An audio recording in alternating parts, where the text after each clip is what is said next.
My quilt shows a middle-aged woman who puts on a good face before she looks at the mirror at herself. She is wistfully hopeful, as if she say, "Don't give up, it's going to be all right in the end."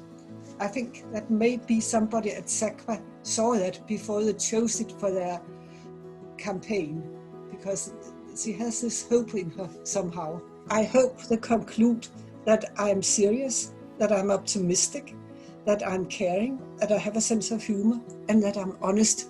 But I think a lot of people will think, she can't draw, that's why it looks like it does. And I have been asked that question. And I took drawing lessons for a whole winter because I didn't know, I hadn't really been drawing since I was a child. And I learned to draw, and our teacher kept on saying, once you know how to draw a hand, you never need to do it properly again. You can just make a hand like you want it to be. You have the freedom to choose because you know why you're doing it. And that's why I'm doing it my way, because it's much more fun. I mean, it gives you freedom. It's something that is in the mind of the viewer. If you feel in your heart that this is fantastic, then it's fantastic.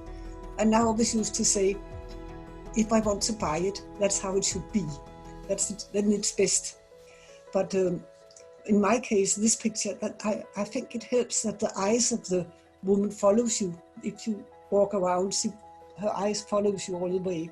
And at the same time, it's the composition matters and the color matters a lot for me.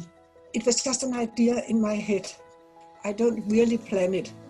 I never draw, but at the same time I plan it because when I can't sleep, I make pictures in my head at night.